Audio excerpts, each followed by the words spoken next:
Valentine's Day was the day I thought my life would change. I was wrong. It did change, just not the way I expected.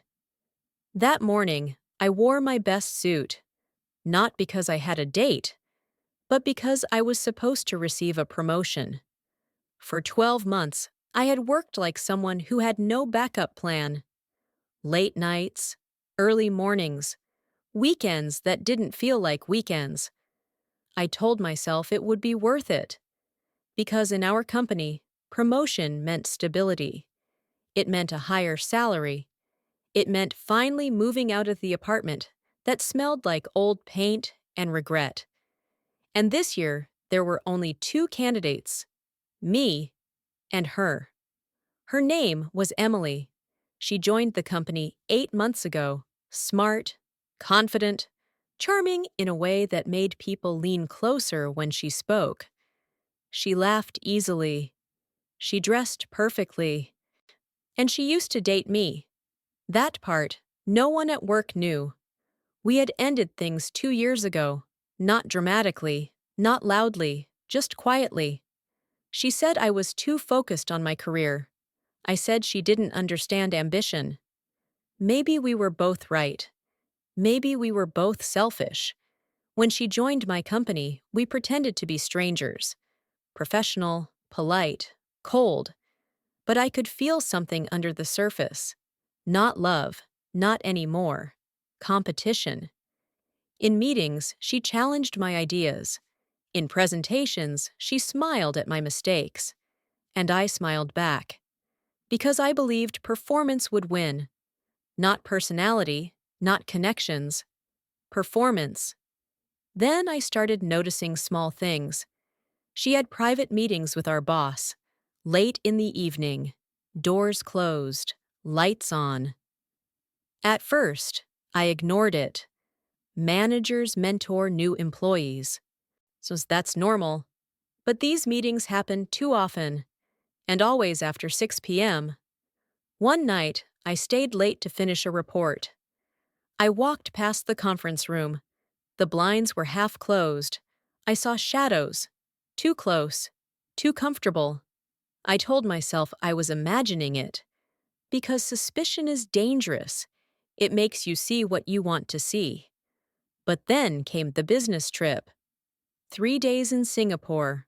Only 2 people were selected to represent our department. Emily and our boss. I was told to stay and manage operations. That was the first time I felt something crack inside me. Not jealousy, not yet. Just exclusion. When they returned, something had changed. She was different, more confident, more relaxed. And he looked at her in meetings the way investors look at profitable numbers. With interest, with approval, with ownership. 2 weeks later, HR announced the promotion decision would be revealed on February 14th, Valentine's Day. How poetic. Love and career in the same sentence. I worked even harder. I improved every report, stayed later than everyone else.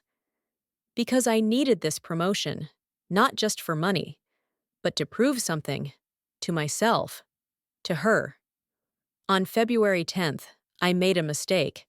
I went back to the office after dinner. I had forgotten my laptop charger. The floor was almost empty. Only one light was on. The boss's office. The door wasn't fully closed. I heard laughter. Soft. Intimate. I shouldn't have looked. But I did. She was sitting on his desk, not on the chair. On the desk. Their faces were close. Too close for mentorship. Too close for professionalism. My heart didn't break. It froze. Sigh because suddenly everything made sense. The late meetings, the business trip, the way he defended her ideas even when they were weak, the way she looked calm while I was fighting for recognition. I walked away before they saw me. I didn't sleep that night. I stared at the ceiling and asked myself one question. If she gets the promotion, will it be because she's better Or because she's closer? That question destroyed me, because I wasn't sure anymore. On February 13th, the company held a small pre-Valentine gathering. Red decorations, heart-shaped cookies, forced laughter. Emily wore a red dress. Everyone complimented her. She looked radiant, confident, untouchable. She walked toward me. "Good luck tomorrow," she said. Her voice was calm, almost kind. I wanted to ask her. I wanted to say, "Is it true?" But what would that change? Instead, I said, "You too." And we both smiled like actors who knew the script but hated the ending. That night, I made a decision. A terrible one. Or maybe a brave one. It depends on who you ask. I opened my laptop. I created an anonymous email account. My hands were steady. That surprised me. I attached screenshots, calendar records, photos I had taken through the glass reflection that night. Blurry, but clear enough. I wrote one sentence. Promotion should be based on performance, not personal relationships. I sent it to HR and to the board at 2:14 a.m. on Valentine's Day. The next morning, the office felt different. Whispers, phones vibrating, people avoiding eye contact. Our boss looked pale. Emily looked angry, not scared. Angry. At 11 a.m., EHR called an emergency meeting. The promotion announcement was postponed. An internal investigation would begin. No one mentioned my name. No one knew. But when Emily looked across the room and locked eyes with me, for a second, I thought she knew. And in that second, I felt something unexpected. Not satisfaction, not victory, fear. Because I wasn't sure why I did it anymore. Was it justice or revenge? Did I expose corruption? Or did I sabotage someone I once loved? At 4 p.m., my boss was asked to leave this building temporarily. Emily stayed. She didn't cry. She didn't explain. She just packed her bag slowly, and before leaving, she walked toward me again. "You always hated losing," she said quietly. Her voice wasn't angry. It was tired. I didn't respond, because she wasn't completely wrong. I do hate losing, but I also hate unfairness. And sometimes those two feelings look the same. That evening, HR sent another email. All promotion decisions were suspended until further notice. My chest felt heavy. This wasn't how I imagined winning. I thought if she fell, I would rise. But now we were both suspended in uncertainty. I went home alone. No flowers, no date, just silence. I checked my anonymous email account. Hundreds of internal replies, speculation, judgment, gossip spreading faster than truth. And then I saw something that made my stomach drop. A reply from the board. They had traced the source of the office Wi-Fi used at 2:14 a.m. They were reviewing access logs. My breath stopped. I had been careful, but not careful enough. Suddenly, this wasn't about promotion anymore. It was about survival. I looked at myself in the mirror. Tie still perfect, suit still sharp. But my eyes, they didn't look ambitious. They looked desperate. And that's when the real question hit me. If I lose everything tomorrow, will it be because I exposed the truth? Or because I couldn't accept being second? I don't know which answer scares me more, because deep down, I'm not sure I sent that email for justice. I think I sent it because I couldn't stand the idea of her winning. And if that's true, then maybe I wasn't the hero of this story. Maybe I was just a man who couldn't separate ambition from ego. The investigation meeting is tomorrow morning. They will review security logs, camera footage, access records, and if they connect the dots, Valentine's Day won't just be the day I exposed an affair. It will be the day I destroyed my own career. I used to believe success was about working harder than everyone else. Now I'm learning something different. Sometimes success is about knowing when not to act. And I acted. At 2:14 a.m. on Valentine's Day. The question is no longer whether she deserved the promotion. The question is whether I deserve what is coming next. The investigation meeting was scheduled for 9 a.m. I arrived at 8:15. Too early. The office was quiet in a way that didn't feel peaceful. It felt watchful. Every screen I passed seemed brighter. Every whisper seemed sharper. I made coffee I didn't drink.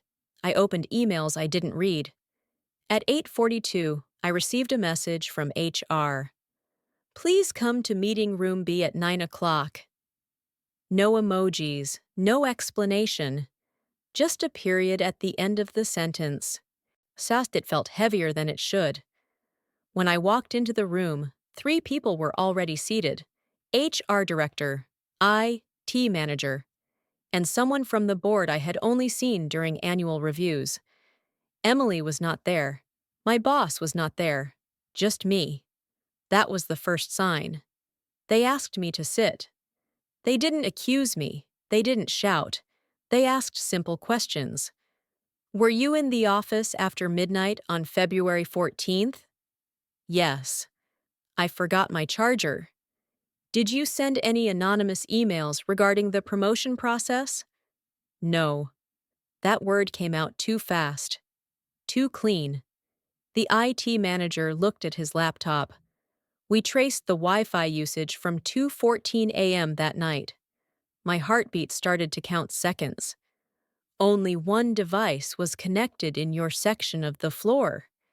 He turned the screen slightly toward me. My laptop's MAC address. I stared at it. It looked like random letters and numbers, but it felt like my signature. They didn't need a confession. They already had data. The HR director sighed. We are less concerned about the email itself, she said. We are concerned about intent. Intent. That word hit differently, because intent is harder to defend than action. I tried to stay calm. I believed there was a conflict of interest. That part was true. You could have reported it formally. I was afraid. Also true. Afraid of what? I hesitated. Of losing, of being irrelevant, of watching someone I used to love win something I wanted. But I didn't say that. I was afraid nothing would change. The board member leaned forward. Do you understand the consequences of what you did? Yes. No. Maybe. By 10:30 a.m., they asked me to wait outside. I sat in the hallway where interns usually sat for interviews. My phone buzzed. A message from Emily. Are they questioning you too? Too. That word confused me. I replied, yes. 3 minutes later, they asked me about Singapore. So she didn't deny it. She didn't pretend. I typed and erased 3 different responses before sending. Was it true? 5 minutes. No reply. Then, does it matter? That answer felt like a mirror. Because she was right. At this point, truth wasn't the center. Power was. At noon, they called me back in. The decision was short. My boss was suspended pending a formal ethics review. Emily was placed on temporary leave. And me, I was terminated. Effective immediately, not for exposing misconduct, but for breaching company policy by sending confidential materials anonymously and attempting to influence an executive decision. They framed it as professionalism, not morality. I signed papers with hands that felt disconnected from my body. Security escorted me to my desk. Not dramatically, not humiliatingly, just quietly, the way companies erase people. As I packed my things, I noticed something strange. No one looked shocked. Some looked sympathetic. Some avoided eye contact. But no one looked surprised. It made me wonder. Did everyone suspect something? Or did everyone suspect me? Emily's desk was already empty. I walked out of the building at 1:47 p.m. Valentine's decorations still hanging in the lobby. Red hearts. Fake roses. A banner that said, "Celebrate Love." I almost laughed. Instead, I checked my phone. A new message from Emily. Coffee? I should have ignored it. I should have protected what little dignity I had left. But curiosity is stronger than pride. We met at a cafe 2 blocks away. She wasn't wearing red anymore. Just a gray sweater. Simple. Calm. You told them, didn't you? She asked. Yes. She nodded. I figured. There was no anger, just confirmation. Was it real? I asked again. She looked at her coffee for a long time. It started as mentorship, she said. Then she looked up. And then it didn't. That sentence was honest. Painfully honest. Did you use it to get promoted? I asked. Her jaw tightened. No. Would you have gotten it anyway? She didn't answer. And that silence told me everything. Maybe she was good enough. Maybe she wasn't. Maybe both could be true. You ruined everything, she said quietly. For him? For everyone. That surprised me. You think I'm the villain, I said. She shook her head. I think you're hurt. I wanted to argue, but I was tired. You could have talked to me, she added. And said what? That you saw us? That you felt betrayed. Betrayed. That word felt inappropriate. We weren't together. She owed me nothing, yet something inside me had felt cheated. Not as a lover, but as a competitor. Because if the system wasn't fair, then my effort meant less. You didn't do it for ethics, she said softly. You did it because you couldn't stand losing to me. Her words weren't cruel. They were accurate, and accuracy hurts more than insults. I worked harder, I whispered. I know, she replied, and that's why this is sad. We sat in silence. Two ambitious people, both damaged, both exposed. After a while, she stood up. I'm leaving the company too, she said. They won't say it publicly, but my career there is finished. So, in the end, no one won. That evening, I went home with a box of office supplies and a termination letter. I expected to feel rage or regret. Instead, I felt empty. I opened my laptop, not to job hunt, but to reread the anonymous email I had sent. Promotion should be based on performance, not personal relationships. The sentence sounded noble, but now I saw the emotion behind it. It wasn't justice, it was resentment, and resentment is rarely clean. 2 days later, news spread internally that my boss had resigned. Official statement. Personal reasons. No mention of ethics. No mention of scandal. The company survived. The board protected itself, and I became the only visible casualty. That realization hit harder than losing the job. I had believed I was exposing corruption, but corporations don't collapse over affairs. They adjust. They rebrand. They move on. Individuals are replaceable. Systems are not. A week later, I received a final email from HR, a reminder about non-disclosure agreements, a polite closing line wishing me future success. I stared at that phrase. Future success. What does success mean now? Winning or learning? Because I learned something expensive. Ambition without emotional clarity is dangerous. If I had truly cared about fairness, I would have documented evidence properly, filed a formal complaint, protected myself. Instead, I acted at 2:14 a.m., driven by ego disguised as morality.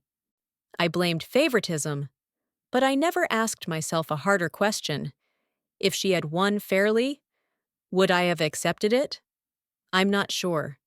And that uncertainty is the real loss. A month later, I heard Emily moved to another company. Higher position. No scandal attached to her name. People forget quickly, especially when forgetting is convenient. As for me, I'm starting over. New interviews, new offices, new chances to prove myself. But I carry something different now. Not bitterness, awareness. Because on Valentine's Day, I thought I exposed an affair. But what I really exposed was myself. My insecurity, my pride, my inability to separate love, competition, and ego. And here is the uncomfortable truth. If I could go back to that night at 2:14 a.m., would I still send the email? Part of me says no. But another part whispers yes. Because even after losing everything, I still believe promotion should be fair. The problem is not what I believed. The problem is why I acted. And until I can answer that honestly, I will always wonder, did I lose my promotion because I exposed corruption, or because I revealed who I really am? 3 months after I lost my job, I received an email I never expected. Subject line, reference check. It wasn't from a recruiter. It wasn't from HR. It was from my former boss, the same man I exposed, the same man who resigned quietly. For a moment, I thought it was a mistake, but it wasn't. The message was short. I've been contacted by a company you applied to. They asked about your performance. I haven't responded yet. Let's talk. Let's talk. 2 words.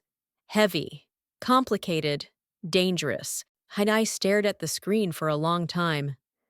I had imagined many endings to this story. Legal threats, public confrontation, silence forever. But not this. Not him holding the power to influence my future. Again. I almost ignored it. But ambition has a strange way of surviving even after humiliation. So I replied, "Coffee?" He chose the place. A hotel lobby downtown. Neutral territory. When I arrived, he was already seated. No suit this time. No authority in his posture. Just a man. Older than I remembered. Tired. "You look different," he said. "So do you," I replied. No anger, no sarcasm. Just observation. He didn't waste time. They asked if you were reliable, if you were ethical. Ethical. That word felt almost ironic. "And what will you say?" I asked. He studied me. "I haven't decided." That was honest. "I worked hard," I said quietly. "You did. You know I deserved that promotion."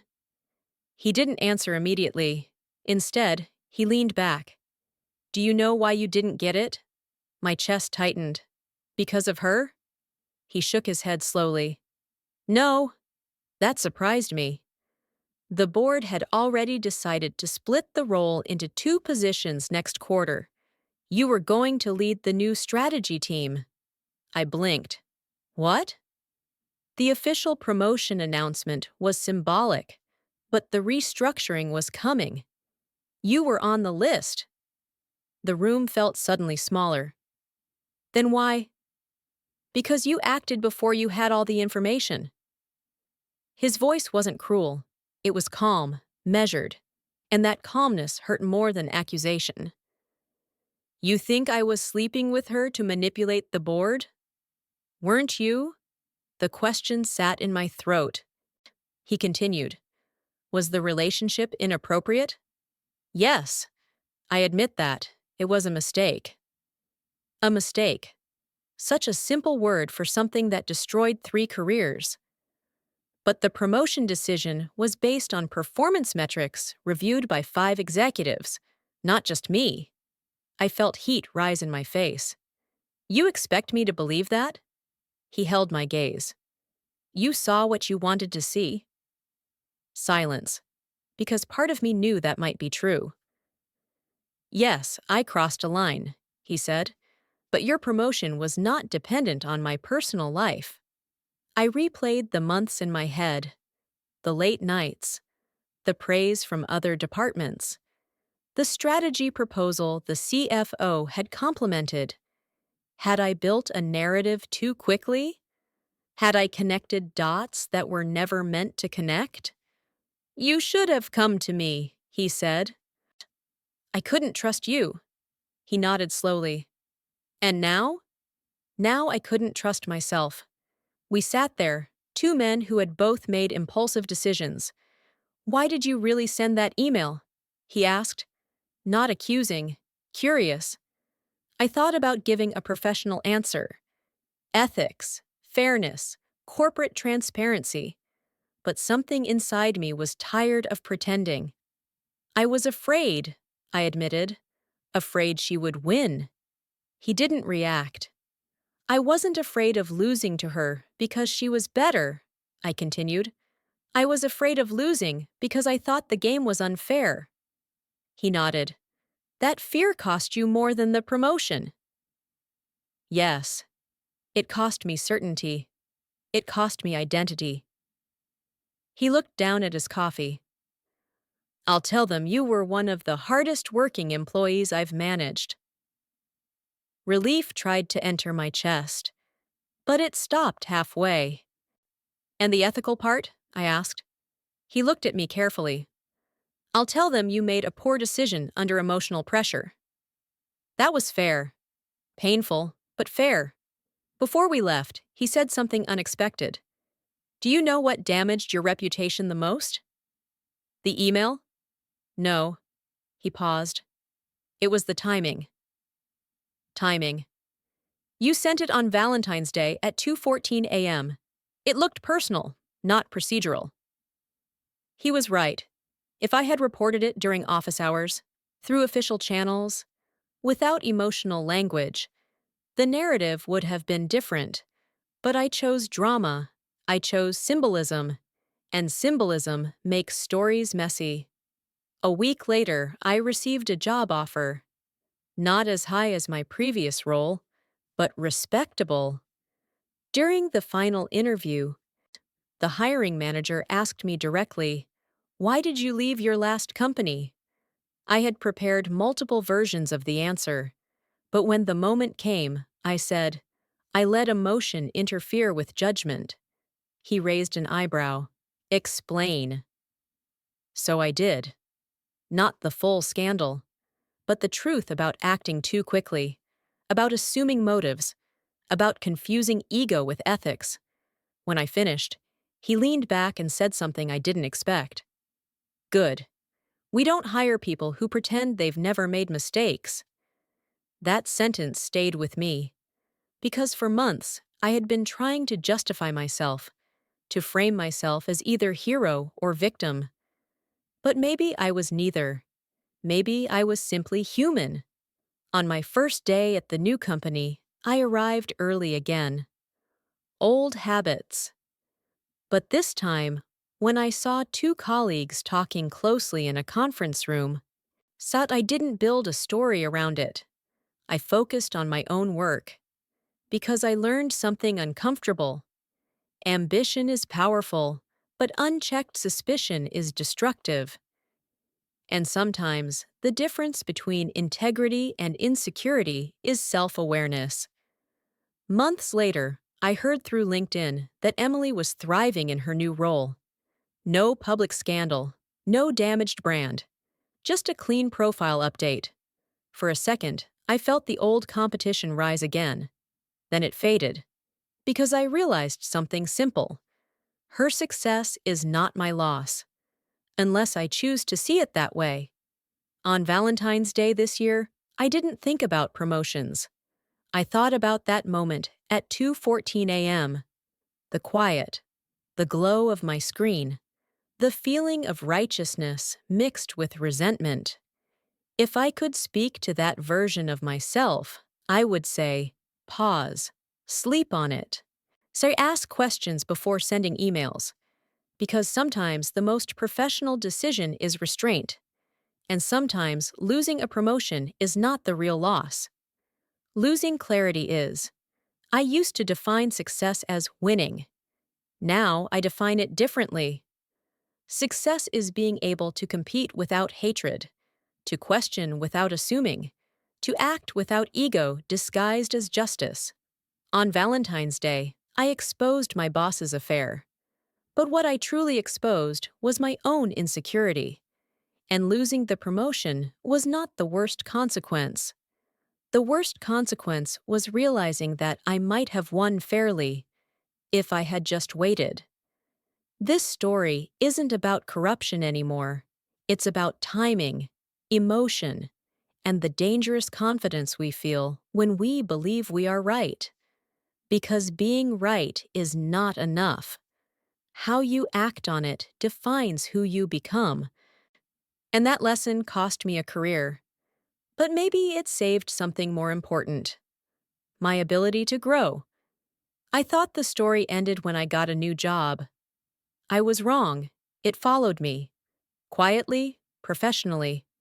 Like a shadow that only appears under certain light. 6 months into my new position, I was called into my manager's office. Not because of a mistake, not because of conflict, because of opportunity. "There's a leadership opening," she said. My chest tightened in a way I recognized too well. Another promotion, another test, another chance to prove that I had changed. "You're one of the candidates," she continued. "One of? There are 3. "Of course. There are always 3. Or 2. Or some number that makes ambition wake up at night." I nodded calmly. But inside, I felt the old energy rising. The need to win. See, the need to secure. The need to be chosen. That evening I stayed late. Not because I had to. Because I wanted to. But this time, the silence of the office didn't feel threatening. It felt familiar. I noticed something different in myself. When I thought about the other candidates, I didn't search for their weaknesses. I searched for my own strengths. It sounds small, but it wasn't. A week later, something unexpected happened.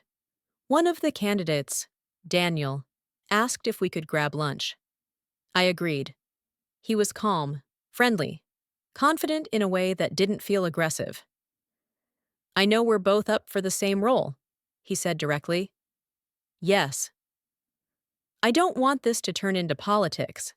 That word hit me harder than it should. Politics. I had been part of politics once. I had believed I was fighting it. But I had also fueled it. "What do you suggest?" I asked. "Let's focus on performance. No rumors, no alliances, just work. Simple, clean, professional. The version of competition I once believed in." I nodded. Agreed. But later that night, temptation knocked. A colleague casually mentioned that Daniel had close connections with senior leadership. The information was neutral, but my mind tried to turn it into suspicion. Old habits don't disappear. They wait. They test you. For a few minutes, I felt the urge to investigate, to observe, to analyze meetings, to decode glances. The same pattern, the same dangerous curiosity. And then I stopped, because I recognized it. The beginning of a story I didn't need to create. Instead, I went home, closed my laptop, and slept. It sounds simple, but restraint is harder than exposure. 2 weeks later, the promotion decision was scheduled. No Valentine's Day symbolism this time, just a normal Wednesday morning. I arrived at the office early again. Old habits still exist, but this time, I wasn't wearing ambition like armor. I was wearing clarity. At 10 a.m., we were called into the conference room. 3 candidates, 1 manager, 1 HR representative. The air felt heavy. My pulse was steady. Surprisingly steady. The announcement was brief. Daniel was selected. I felt the words land. Clear. Final. And something unexpected happened. I didn't feel anger. I didn't feel humiliation. I felt disappointed, but calm. Because for the first time, I knew I had competed fairly. After the meeting, Daniel walked toward me. "I respect your work," he said. "Thank you," I replied honestly. And I meant it. No sarcasm, no hidden bitterness. That afternoon, my manager asked to speak with me privately. "I know this might be difficult," she said. "It's not," I answered. She looked slightly surprised. "You've grown," she said. That sentence stayed with me longer than any promotion ever could, because growth is invisible on a resume, but it changes everything. Later that evening, I sat alone in the office for a few minutes, not in darkness, not in resentment, just reflecting. I remembered that night at 2:14 a.m., the version of me who believed immediate action was strength, the version of me who confused reaction with courage. And I asked myself something important. If this promotion had been at my old company, if I had lost to Emily under similar circumstances, would I have acted differently? The honest answer is no. Back then, I wasn't ready to lose with dignity. Now I am. That difference is expensive, but valuable. A month later, Daniel invited me to collaborate on a major project. He didn't treat me like competition. He treated me like an asset. And during one strategy meeting, he said something publicly. This was his idea, he told the leadership team, pointing at me. Recognition, not through manipulation, not through exposure, through contribution. It felt clean, and clean success feels different. It doesn't rush through your veins like adrenaline. It settles in your chest like quiet confidence. Around that time, I received a LinkedIn message from Emily. "I heard you're doing well," she wrote. I stared at the message longer than necessary. "I'm learning," I replied. A few minutes later, she responded, "Me too." That was it. No drama, no unresolved tension, just 2 professionals who had survived their own mistakes and maybe grown from them. On the next Valentine's Day, something unexpected happened. Our company held a small celebration in the lobby. Red decorations again, heart-shaped cookies again. But this time, I didn't associate the color red with scandal, or revenge, or exposure. I associated it with memory, with lesson, with timing. A junior colleague approached me that day. He looked frustrated. "I think someone's getting special treatment," he whispered. The words felt familiar, dangerous. "What makes you think that?" I asked calmly. "Late meetings, private discussions." I almost smiled, because I recognized the pattern. "Be careful," I told him gently. "Assumptions grow faster than facts." He looked confused. "So what should I do?" "Focus on your work. Document performance. Ask direct questions if necessary, but don't build stories without proof." He nodded slowly. And in that moment, I realized something powerful. My biggest mistake had become my most valuable advice. Sometimes we lose positions. Sometimes we lose status. But if we gain perspective, we are not truly defeated. I didn't lose my promotion because I exposed an affair. I lost it because I let emotion control my timing, because I acted without full clarity, because I believed being right was enough. It isn't. Professional strength is not just about competence, it's about restraint, about choosing the right channel, about separating ego from ethics. When I look back now, I don't see myself as a victim, and I don't see myself as a hero. I see a man who wanted to win and had to learn how to lose properly before he could grow. The irony is simple. On Valentine's Day, I thought I was exposing someone else's weakness, but the real exposure was mine. And losing that promotion forced me to rebuild something deeper than status. It forced me to rebuild character. And character, unlike promotions, cannot be taken away by email. It is built quietly, after midnight, when no one is watching. And this time, if I ever face another moment like 2:14 a.m., I will close the laptop and wait for morning.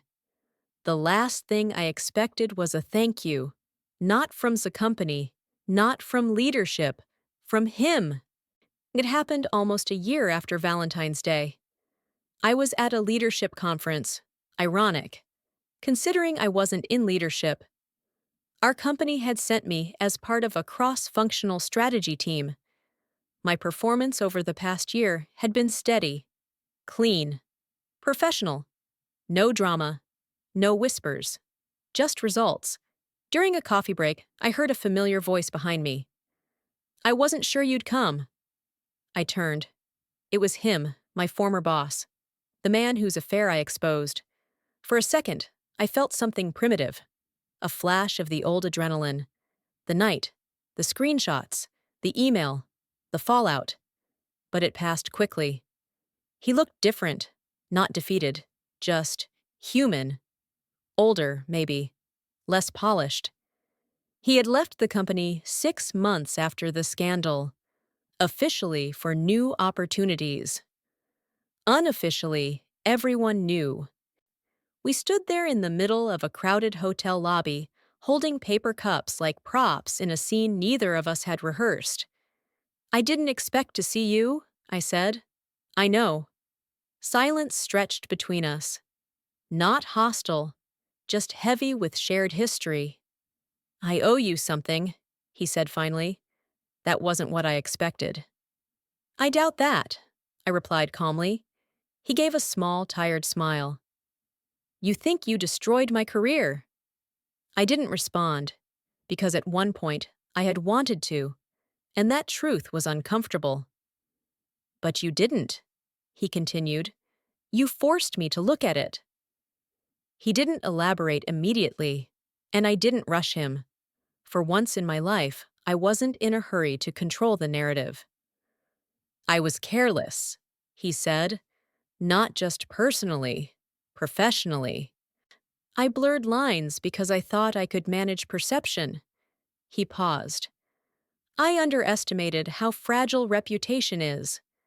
That sentence hit differently now, because I had learned the same lesson, from the opposite side.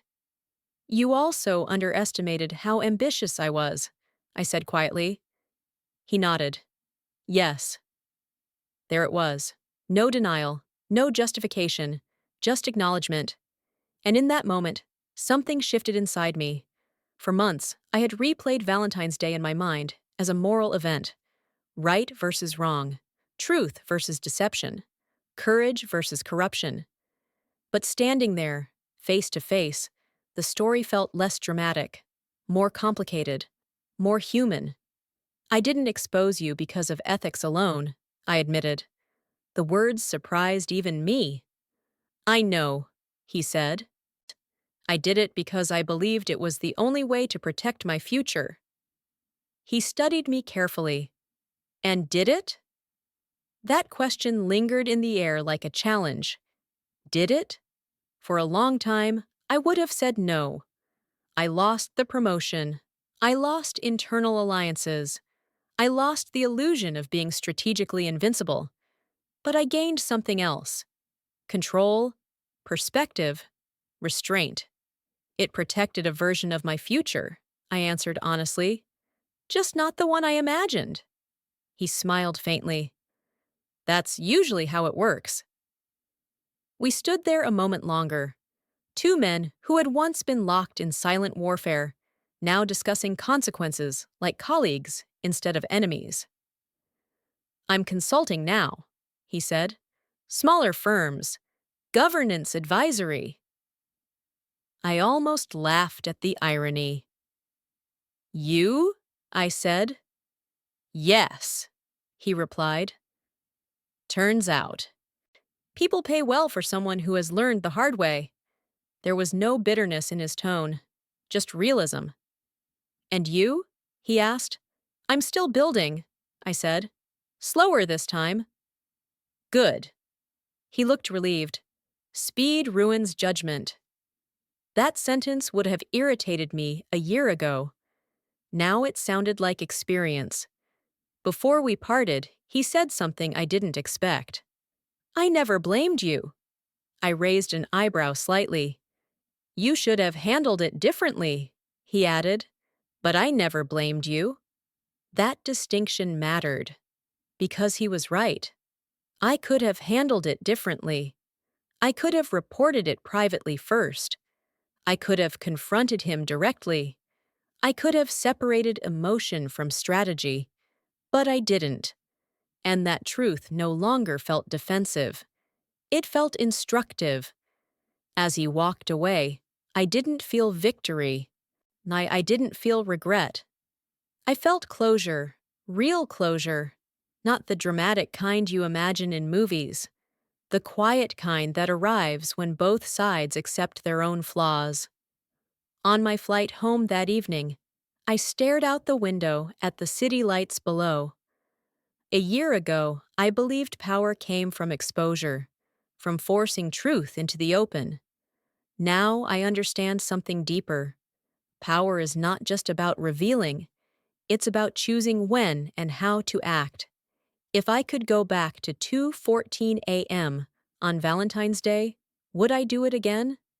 Yes, but differently. I would gather clearer documentation. I would approach HR formally before sending anything broader. I would remove emotion from the execution. I would protect myself strategically, not impulsively, because the exposure wasn't wrong. The timing and method were. And in corporate life, method matters as much as morality. A few months after this conference, something unexpected happened. Our company opened a regional director role, a bigger opportunity than the promotion I had lost. I applied. But this time, I didn't obsess. I didn't analyze competitors. I didn't build defensive narratives in my head. I prepared. I focused on results, on measurable impact, on leadership maturity. During the final interview, one of the executives asked me a question that froze the room. You were involved in the Valentine's Day incident last year. What did you learn? No one had mentioned it directly in months. And here it was, in front of a decision panel. The old version of me would have crafted a polished defense. This time, I chose something simpler. I learned that being right is not enough, I said. Silence. I learned that integrity without discipline can become recklessness, and that ambition without patience creates unnecessary damage. I didn't blame anyone. I didn't dramatize the affair. I didn't position myself as a whistleblower hero. I owned my part. And that honesty felt different from confession. It felt stable. 1 week later, I received the call. I got the role. Not because of the scandal, not in spite of it, but because of what came after it. Consistency, growth, emotional control. The promotion I once thought I lost forever had returned, in a larger form. But here's the twist no one expects. The promotion didn't feel as intoxicating as I imagined. It felt earned, steady, grounded. Because the real promotion had happened long before the title. Sir, it happened the night I chose not to investigate a colleague's rumor. It happened the morning I congratulated Daniel sincerely. It happened the moment I admitted my own ambition without shame. Valentine's Day will always carry a strange meaning for me. Not romance, not betrayal, not even scandal. It represents exposure, but not the kind you think. That night, I exposed my boss's affair. But in the process, I exposed my impatience, my insecurity, my hunger to win at any cost, and losing that first promotion forced me to confront those parts. In the end, I didn't lose my future. I delayed it, and the delay built discipline. If you're listening to this story hoping for a simple moral, there isn't one. Workplace power is complex. People are flawed. Intentions are mixed. You can be ethical and still be strategic. You can be ambitious and still be principled. But you must control timing, because once you press send, you cannot control the aftermath.